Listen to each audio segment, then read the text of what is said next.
மஹிந்த அமைக்கும் ரகசிய வியூகம் அனுர அரசுக்கு விழப்போகும் பேரிடி. லிட்ரோ எரிவாயு தொடர்பில் வெளியான அறிவிப்பு. தையிட்டி விவகாரம் கஜேந்திரகுமார் எம்பிக்கு நீதிமன்றம் அழைப்பாணை. முன்னாள் எம்பிக்களின் பாதுகாப்பு தொடர்பில் அரசாங்கத்தின் நிலைப்பாடு. இலங்கையில் 100க்கும் மேற்பட்ட போலீஸ் பொறுப்பதிகாரிகளிடம் மாற்றம். ஞானசார தேரர் தாக்கல் செய்த மனு நீதிமன்றம் பிறப்பித்த உத்தரவு. இரவில் கொட்டி தீர்க்கப் போகும் கனமழை. காங்கேசந்துறை நாகப்பட்டினம் கப்பல் சேவை வெளியான அறிவிப்பு. பாரிய அதிர்வலையை கிளப்பியுள்ள தையிட்டி விகார விவகாரம் கொந்தளிக்கும் தமிழ் எம்பிக்கள். போர் ஒப்பந்தத்தை மீறிய இஸ்ரேல் ஹமாஸ் படை எடுத்த திடீர் முடிவு.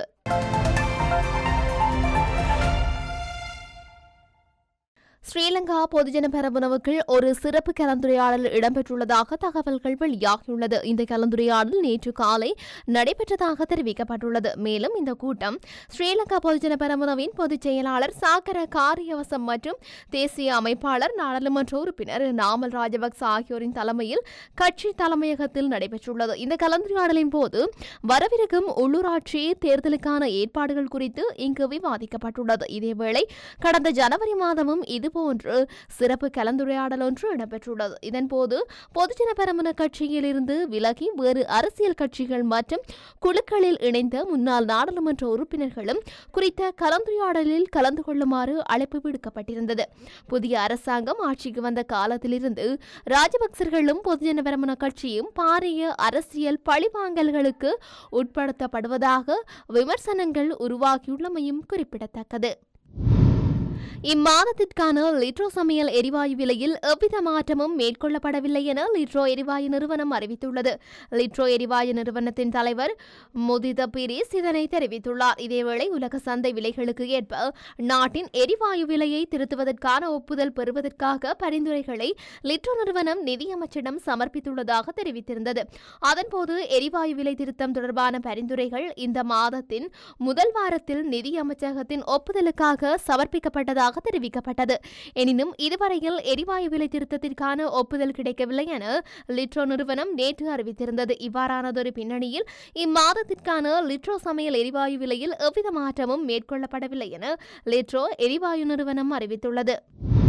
தையிட்டி விகாரை விவகாரம் தொடர்பில் மல்லாகம் நீதிமன்றம் தமிழ் தேசிய மக்கள் முன்னணியின் தலைவரும் நாடாளுமன்ற உறுப்பினருமான கஜேந்திரகுமார் பொன்னம்பலத்திற்கு நேற்று அழைப்பாணை விடுத்துள்ளது.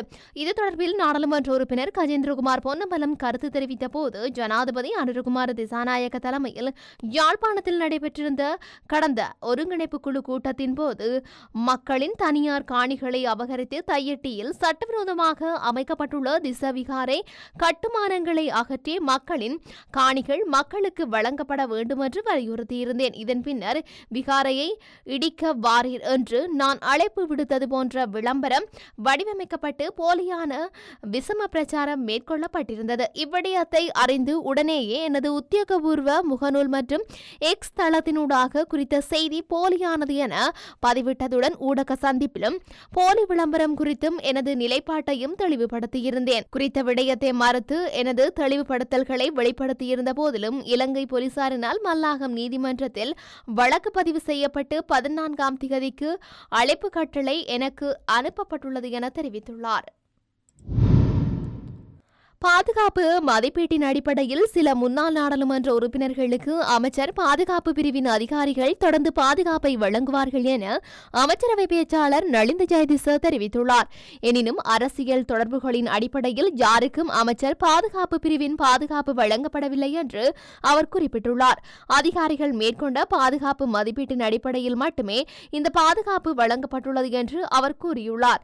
முன்னாள் நாடாளுமன்ற உறுப்பினர்களான டிரா நலஸ் மற்றும் எம்.ஏ. சுமந்திரன் ஆகியோருக்கு அமைச்சர் பாதுகாப்பு வழங்கப்பட்டுள்ளதாக கூறப்படும் குற்றச்சாட்டுகளுக்கு பதிலளிக்கும் போதே அமைச்சர் இதனை குறிப்பிட்டுள்ளார். இந்த நிலையில் யாருடைய உயிருக்கும் கடுமையான பாதுகாப்பு அச்சுறுத்தல் இருந்தால் குறித்த விடயம் மதிப்பாய்வு செய்யப்பட்ட பின்னர் அவர்களுக்கு பாதுகாப்பு வழங்கப்படும் என்று அமைச்சர் ஜெயதிச தெரிவித்துள்ளார். இலங்கை போலீஸ் திணைக்களத்தால் 139 நிலைய பொறுப்பதிகாரிகள் இடமாற்றம் செய்யப்பட்டதாக அறிவிக்கப்பட்டுள்ளது. இது போலீஸ் திணைக்கள வரலாற்றில் ஒரே நேரத்தில் செய்யப்பட்ட மிகப்பெரிய இடமாற்றமாகும் என்று போலீஸ் தரப்புகள் தெரிவித்துள்ளன. இந்த இடமாற்றங்கள் 2025 பிப்ரவரி 13 மற்றும் 18 ஆகிய திகதிகளில் 2 கட்டங்களாக நடைமுறைக்கு வருகின்றன. கொழும்பு மற்றும் புறநகர் பகுதிகளில் உள்ள போலீஸ் நிலையங்களில் இருந்து கணிசமான எண்ணிக்கையிலான பொறுப்பதிகாரிகள் சேவை தேவைகளின் அடிப்படையில் மாற்றங்கள் பெற்றுள்ளதாக தெரிவிக்கப்பட்டுள்ளது. இந்த இடமாற்றங்கள் தேசிய போலீஸ் ஆணையகத்தின் செயலாளரால் அங்கீகரிக்கப்பட்டு பதில் போலீஸ் மா அதிபர் பிரியந்த வீரசூரியவால் அங்கீகரிக்கப்பட்டுள்ளன. கலகொட அத்தே ஞானசார தேரரின் தண்டனைக்கு எதிராக தாக்கல் செய்யப்பட்டிருந்த திருத்த மனுவுக்கு ஆட்சேபனைகளை தாக்கல் செய்ய கொழும்பு உயர் நீதிமன்றம் சட்டமா அதிபருக்கு கால அவகாசம் வழங்கியுள்ளது. குறித்த மனு நேற்றைய தினம் கொழும்பு மேல் நீதிமன்ற நீதிபதி மாபா பண்டார முன்னிலையில் விசாரணைக்கு எடுத்துக் கொள்ளப்பட்டது. இதன்போது மனுதாரர் ஞானசார தேரர் தொடர்பில் முன்னிலையான வழக்கறிஞர் காமினி அஸ்விஸ் நீதிமன்றத்தின் முன் உண்மைகளை முன்வைத்து இந்த வழக்கின் விசாரணைக்கு திகதி நிர்ணயிக்குமாறு கோரியுள்ளார். அதன்படி இந்த வழக்கு தொடர்பான ஆட்சேபனைகளை இந்த மாதம் 25ஆம் தேதி தாக்கல் செய்யுமாறு சட்டமா அதிபருக்கு உத்தரவிடப்பட்டுள்ளது. 2016ஆம் ஆண்டு ஜூலை 8ஆம் தேதி அன்று கிருளப்பனை பகுதியில் நடைபெற்ற ஊடக சந்திப்பில் வெளியிடப்பட்ட கருத்துக்கள் மூலம் இன நல்லிணக்கத்தை மீறும் வகையில் செயல்பட்டதாக கூறி தண்டனை சட்டத்தின் பிரிவு 291 கீழ் ஞானசார தேரர் மீது காவல்துறையினர் வழக்கு பதிவு செய்திருந்தனர். அந்த வழக்கில் குற்றவாளி என அறிவிக்கப்பட்ட ஞானசார தேரருக்கு கடந்த ஜனவரி மாதம் 9ஆம் தேதி கொழும்பு நீதவான் நீதிமன்றம் 9 மாத சிறை தண்டனை விதித்தது. அந்த தண்டனையில் இருந்து தன்னை விடுவிக்க கோரி ஞானசார தேரர் இந்த திருத்த மனுவை சமர்ப்பித்துள்ளமை குறிப்பிடத்தக்கது. காலி, மாத்தறை, களுத்துறை மற்றும் ரத்தினபுரி மாவட்டங்களில் சில இடங்களில் மாலை அல்லது இரவில் மழை பெய்யக்கூடும் என தெரிவிக்கப்பட்டுள்ளது. குறித்த விடயத்தை வளிமண்டலவியல் திணைக்களம் இன்று வெளியிட்டுள்ள அறிக்கையில் குறிப்பிட்டுள்ளது.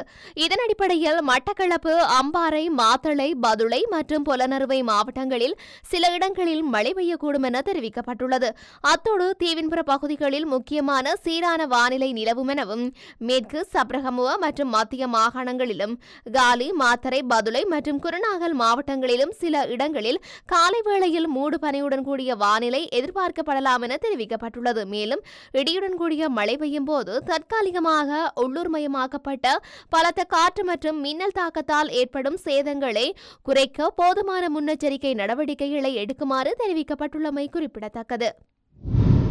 காங்கேசன்துறைக்கும் நாகப்பட்டினத்திற்கும் இடையிலான பயணிகள் கப்பல் சேவை குறித்து அறிவிப்பொன்று வெளியாகியுள்ளது. இதன் அடிப்படையில் இன்று கப்பல் சேவை இடம்பெறாது என கப்பல் நிறுவனத்தின் தலைவர் சுந்தரராஜ் பொன்னுசாமி தெரிவித்துள்ளார். காலநிலை சீரின்மை காரணமாக நிறுத்தப்பட்டிருந்த பயணிகள் கப்பல் போக்குவரத்தானது இன்று ஆரம்பிக்கப்படும் என அறிவிக்கப்பட்டிருந்தது. இருப்பினும் சிறிய தொழில்நுட்ப கோளாறு காரணமாக கப்பல் சேவையானது இன்று இடம்பெறாது என தெரிவிக்கப்பட்டுள்ளது. மேலும் கப்பல் சேவை மீண்டும் ஆரம்பிக்கப்படும் திகதி பின்னர் அறிவிக்கப்படும் எனவும் அந்த நிறுவனம் தெரிவித்துள்ளமை குறிப்பிடத்தக்கது.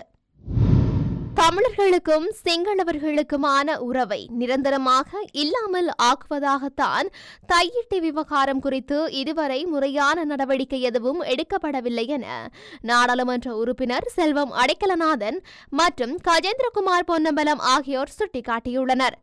யாழ்ப்பாணம் தையிட்டியில் திஸ்ஸ ராஜமகா விகாரை அமைந்துள்ள மற்றும் அதனை சூழவுள்ள தமது காணிகளை மீள கையளிக்க கோரி காணி உரிமையாளர்களின் போராட்டம் ஒன்று முன்னெடுக்கப்பட்டது. குறித்த போராட்டத்திற்கு ஆதரவாக அரசியல் கட்சிகளின் ஆதரவாளர்களும் போராட்டத்தில் கலந்து கொண்டனர். போர் நிறுத்த ஒப்பந்தத்தை இஸ்ரேல் மீறியதை அடுத்து அடுத்த கட்ட பணைய கைதிகள் விடுவிப்பை மறு உத்தரவு வரும் வரை நிறுத்தி வைப்பதாக ஹமாஸ் படையின் செய்தி தொடர்பாளர் தெரிவித்துள்ளார். கடந்த 3 வாரங்களாக ஹமாஸ் குழுவின் தலைமை எதிரி படைகளின் விதி மீறல்களையும் போர் நிறுத்த ஒப்பந்தத்தின் விதிமுறைகளுக்கு இணங்க தவறியதையும் கண்காணித்து வருகின்றது. வடக்கு காசாவிலிருந்து இடம்பெயர்ந்த மக்கள் மீண்டும் அங்கு செல்வதை தாமதப்படுத்துதல், காசா முனையின் பல்வேறு பகுதிகளில் செல் குண்டுகள் மற்றும் துப்பாக்கிச்சூடு மூலம் தாக்குதல் நடத்துவது ஆகியவை இந்த விதிமீறல்களுக்குள் அடங்கும் என ஹமாஸ் தெரிவித்துள்ளது. ஆனால் ஹமாஸ் குழு போர் நிறுத்த ஒப்பந்தத்தின் அனைத்து விதிகளையும் முழுமையாக கடைபிடித்து வருகின்றது. அதன்படி வரும் சனிக்கிழமை இஸ்ரேலிய பணைய கைதிகளை விடுதலை செய்ய திட்டமிடப்பட்டிருந்தது.